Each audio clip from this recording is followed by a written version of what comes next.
NCAA March Madness, living up to the name. I mean, round of 32, we had a 15, we had a 14, an 11, a 12, a few 10s. Oral Roberts, North Texas, the Fighting Illini, the first number 1 seed, the first casualty number 1 seed to go down against the Loyola-Chicago Rattlers. So our Sweet 16 is set Saturday, Sunday. It was a great first weekend. Besides the tough Oregon to VCU game having to be canceled because VCU, 2 of their players had tested positive for COVID, so it became a no contest. Oregon moved right on. And then the first game in the tournament for Oregon, they absolutely ran the floor on the Iowa Hawkeyes and sent, although Luka Garza, 36-point possible player of the year, they just faster, more athletic.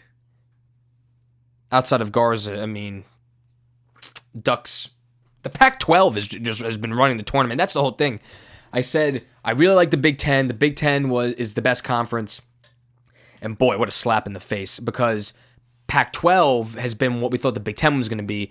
Pac-12 teams faster, more athletic, better shooting than the grit that is the Big Ten when it comes to defense and just suffocating shooters and just grinding it out when it came to teams that were lower seeded. I had Rutgers. I had Maryland winning their first round games. They both did it. Rutgers actually choked away a possible win against Houston. They were up by 10 with 5 minutes left, and the Cougars ended up coming back to win. And Michigan's the only one left for the Big Ten. One number 1 seed. So, yeah, and then I got to do it. Syracuse winning 2 games in this tournament.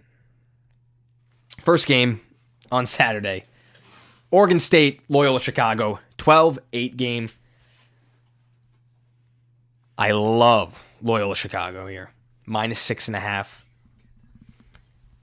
Over-unders 125.5. Now, I really like Loyola-Chicago to move on. This 6.5 is very, very, very interesting. Because Oregon State has played fantastic against 2 solid opponents in Tennessee and Oklahoma State. They took care of Oklahoma State, Cade Cunningham, and the rest of that team that at the number 4, even I thought they could have been higher, 3 or 2 seed. They were underseeded, but Oregon State, regardless, took care of them. I like Loyola-Chicago, though. I think Porter Moser and this team, and Sister Jean, they have another run in them. And I think that they are a team that could be the Final Four team out of this region, out of this Midwest region. So I like Loyola-Chicago. Second game, Villanova, Baylor. I think this is one of the biggest things that I very much overlooked Villanova and Jay Wright. And I think overall, the Big East, that's just how I am. When it comes to the tournament, I think the Big East is always kind of like on the weaker side, weaker conference. And with no Gillespie, I really thought that Winthrop had the chance to win and basically be in the spot against Baylor here. But Nova took care of Winthrop. They had a luckier draw facing North Texas instead of Purdue, and they took care of business there, and now they face the top seed in the South region. I like Baylor. I'll take them. I would take them in the -7 spread. Baylor looks really good in this tournament. I think they were a pretty overlooked number 1 team. A lot of people had more, a lot of people had Illinois win the tournament, including myself. But I think Baylor being in the number 1 seed and having Arkansas and Oral Roberts in the other side of the Sweet 16 for their region, you can totally see them coming out of there. So that goes to the Arkansas Oral Roberts game. Oral Roberts, 15 seed, Sweet 16.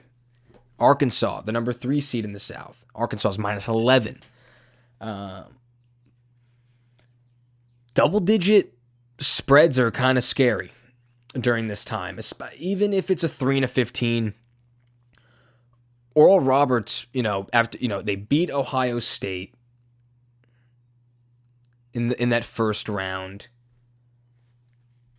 and then who did they? Oh my God, I'm blanking here. Who the hell did they? Oh, and they beat Florida by 3 with that, which they had a great comeback win. I think they play up to Arkansas, so I like them plus 11. I think double-digit spread is when it comes to this, and again, Arkansas could have lost in that first round. So I really like this to be a tighter game than expected. And then the 10 o'clock game, Syracuse, Houston. Houston is minus 6. Of course, I'm going to be up in the Syracuse area on this night, and I have to hear it from a lot of Syracuse fans that Saturday. I can't root for them, but I kind of like them plus 6. Buddy Boeheim's playing really good, probably the best basketball he's played. Jim's a proud dad. He's very happy. He thinks his son's turned into a real player. I mean, the kid's averaging over 30 points in these first 2 games in the tournament. He's shooting 50, 40, and almost 90, 88% from the line. But I'm going to ask you, that's as good as you can get. 50, 40, and 90.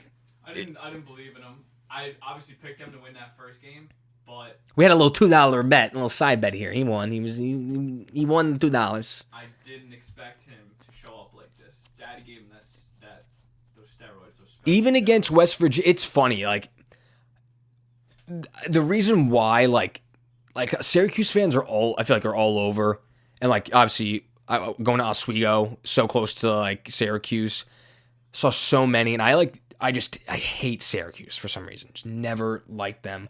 Whenever they're really good, they never live up to it. And then when there's like a team with no expectation, all of a sudden, oh my God, was like this team was not good. And you've caught lightning in a bottle with 2 wins. And all of a sudden, the no expectation, people that probably stopped watching them for half the season because they were unwatchable, all of a sudden are coming back out of the woodworks and going, oh, we're in the tournament and we're in the Sweet 16. What does Swizz Beat say? Zone. And it's all of a sudden people they can't figure out the zone. West Virginia had a 1-point lead in the second half, clawing their way. Never was able to get over the hump of actually having a decent lead. But man, no one can figure out this 2-3 zone ever. Ever. Gotta hand it to him. The West Virginia didn't look ready to play. They were my team too. I really thought they could make a run. And that's another thing. These great coaches, and I'm victim to it in the sense with Izzo. Now, the last 6 years, he's gotten to 2 Final Fours, Izzo. Yeah. But when it comes to and his last championship was 2000. No, 2001 with Cleaves. But again, and even with Boeheim, 03 with Melo. Outside of the wins, Huggins has 900 wins, and what has he really done? Not a lot. Like him, and Boeheim, and even Izzo. And I think you forget with Izzo, they made the Final Four last year, the last tournament. They beat Duke, and they made it with Winston. They are 2 years removed and 1 tournament removed from being a Final Four team. It just shows how hard it is to win. Correct. And that's why you have to give it up to Coach K, and because that's John Wooden level. Yeah. The amount he's won. Same, and guys even guys like Bill Self, Kansas, really hasn't done a lot, but at the end of the day, him and Izzo's made it to 23 straight NCAA tournament appearances, which is a pretty freaking good number. Now second active behind Kansas with Duke and and the Kentucky being out and stuff like that. But it goes to show you like that it's very frugal. Like if you have that one, Cinderella, not even Cinderella year, but that one year that you make it, and you go. That's why a guy like Mark Few, I really hope the Zags win now. He has had such a great career wins-wise in that conference that if he gets that chip, finally, I think Gonzaga will finally not be like, oh, well, you're in the WCC, that conference is like weak as hell. Who you playing? San Diego State, Fresno State, teams like that. So that's why Zags are really good. And that takes us to day 2. First game is the Gonzaga Bulldogs against the Creighton, what are they, the Blue Jays? Yeah, I think so. Something like that. I don't know. Creighton. McDermott. Gonzaga's a minus 13.5 favorite. As much as like I said before, with a double digit, as much as I would like to take the Zags, at any point, the Zags could win by like 20 points, but I think being in the Sweet 16 now, and you get to that just close-knit competitiveness, I think Creighton could definitely cover this game. 13.5. I'm saying you lose by 12. Boom. You win your you win your plus 13.5. Good to go. Michigan, Florida State. Michigan minus 2.5. I'll take Michigan. I think Michigan wins this game. I'm pretty shocked that as good as Florida State's been this year, I watched them towards the end of that ACC tournament and getting to that championship game, losing to Georgia Tech. They did not play great against Colorado the other night. It's going to be up to them turning the ball over. Florida State is capable of turning the ball over 20 to 25 times a night, just being sloppy, and they are either great or absolutely terrible behind the line.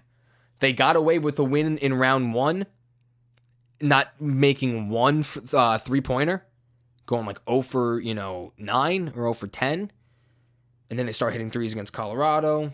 Colorado came back a little bit, but were able to spread out.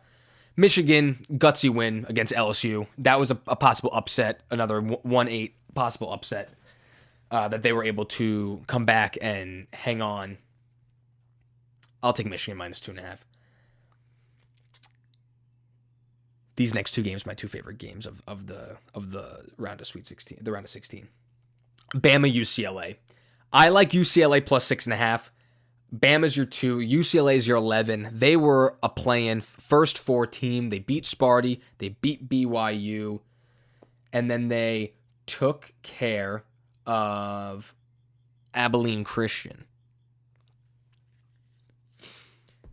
This is a very good team. Mick Cronin comes from Cincinnati, comes second year UCLA, more of a defensive-minded coach. This offense is fucking electric. Johnny Juzang, Jaime Jaquez, Tiger Campbell, point guard, Tyger, Tiger Campbell. And then you got Jules Bernard, the southpaw, the lefty. They could win this game outright. This would be such a... They should not have been an 11 seed, should not have been a first 14. They should have been in this tournament right off the bat. I like them to cover against Bama. After Bama took care of Maryland. Now this is my game of the night. Oregon, USC, 7-6. Pack game. West region. USC is minus 2.5. USC absolutely dragged Kansas the other night. They won by 30. Oregon took care of Iowa by 15 points. Take the over 139 first off. Shooters galore. 2.5 USC favored. I'll take the Ducks plus 2.5. Both the teams are very good.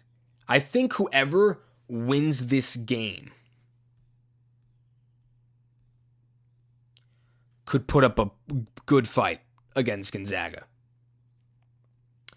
because that's, winner of this game faces Gonzaga or Creighton. Don't be shocked if the winner of this game is the Final Four representative and upsets Gonzaga in the Elite Eight. It's been a while, and I think, but the last thought after watching 2 rounds since Wednesday, giving my bracket predictions, these good teams in the NCAA this year, not good. Just like not, and I was shocked. And most of them are still in it. That I thought that the really good teams this year are head over heels better than ever. Like the Gonzaga, Michigan, I think Baylor, I think Bama's up there. I thought Illinois was up there, but I think Illinois got a very tough second round with Loyola-Chicago. Loyola-Chicago was the 30th ranked team in basketball. They should have been like a 5 or 6. They were misseeded at 8. That's another reason. I think the NCAA misseeded a lot of this tournament. They were matchups that should probably not have been the round of 32 and could have been more of a round of, Sweet 16, Elite 8, honestly. Illinois should not have been facing Loyola-Chicago in the round of 32. But I think the teams that are left, Baylor, even I would even put Houston, although they escaped upset. Zaga, Michigan, I'll throw Bama up there. These 5 teams are above. I'll even I want to throw Loyola-Chicago in there because this team has the third best odds in Vegas to win the entire thing behind Gonzaga and Baylor. That's why I like them to make the Final Four in this out of the Midwest now. Because you face winner of Loyola-Chicago, Oregon. You play Cuse or Houston. And I think Loyola-Chicago could take care of either of those teams. Now, granted, if it's Syracuse, Loyola-Chicago, I could just, for a trip to the Final Four, would be wild. Because then I'm going, of course, Cuse would make a run at the Final Four, after if they can get by Houston. Those are the picks I like. That is Saturday, Sunday, and then the Elite Eight is Monday, Tuesday, and then Final Four is Saturday the 3rd, and then championship is Monday the 5th. So only a few more days left of college basketball over the next week. Was that 4? Yeah, 5 and then 6. I feel like the tournament's gone by quick. Weird scheduling. I would say because of the scheduling, it was first 4 Thursday. No, it was Friday, Saturday, Sunday, Monday. Right, it's for the first 4 games were all played that Thursday, right? And then and then the round of 64, Saturday, Sunday, round of 32, Monday, Tuesday, bang. Because we usually see it being first 4 gets split up into 2 nights. That's like a Tuesday, Wednesday, and then the round of 64 is Thursday, Friday. Round of 32 is Saturday, Sunday, and then having Monday to Saturday, it just lengthens it out more. So, especially with COVID, I think it's more of like, all right, we're already in Indianapolis. We got to get these games going, especially with the Oregon and VCU thing happening. They do not want anything like that to happen in these later rounds. But since then, it seems that we've been pretty good. I just like hearing stories like these teams go on the road and they obviously can't go out and interact with other people. I love hearing that North Carolina kids brought their books and have been working on their papers and have their schoolwork, and then Wisconsin comes and they bring all their Xboxes and PlayStation 4s. And they absolutely blow them out in the first round. As the 9, they beat the 8 seed Wisconsin absolutely. And this is another thing. Do we have time on that thing? How many? 3 minutes. All right, so just a little bit. Every single player on UNC is in the transfer portal now. Roy Williams has lost every player that he has. Yeah. Especially now, I was talking to Oles about this. The big thing with COVID, anyone obviously who was in college at the time has an extra year of eligibility. Yes. Because of that. So there's a lot of players in the transfer portal now because if you were a sophomore if this was like your sophomore season, you technically have like 3 more years if you want to play as of like a 5th-year senior and stay throughout that time.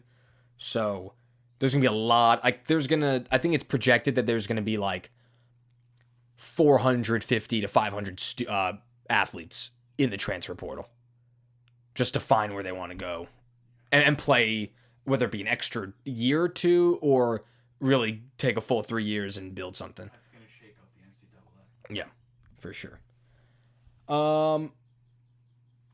Loyola-Chicago is my team right now, although I don't think anyone can beat Gonzaga at this moment. Jalen Suggs, freshman, has been great. Who's the dude with the handlebar mustache? Timmy. Timme. Timmy with the handlebar. That's his last name. With the handlebar mustache. Dude balled out against Oklahoma. Apparently his mom said that he was going to shave the handlebar if they went to the Sweet 16. He said, I'm not doing that. I'm keeping it. Keep it for the run to the Final Four. That's what I'm telling you. I respect that. So if Baylor and Gonzaga meet, I'll take Gonzaga. you take a handlebar mustache over Mullet Boy? I think so. That could be the next $2 bet we have, because I think you'd want Mullet Boy. Yeah, absolutely. Yeah, so I would take handlebar He's guy. hitting a lot of shots with hands in his face. Yeah. One last thought before we go. I can't believe Villanova is still in this fucking tournament. Like I said before, I underestimated Villanova. No Gillespie. Jay Wright continues to do it. God bless his soul. God on their side. I mean, there's something with it. All right. Sweet 16. Saturday, Sunday, Elite 8, Monday, Tuesday. We'll have that block of games recapped for Wednesday. We'll talk Final Four championship next week.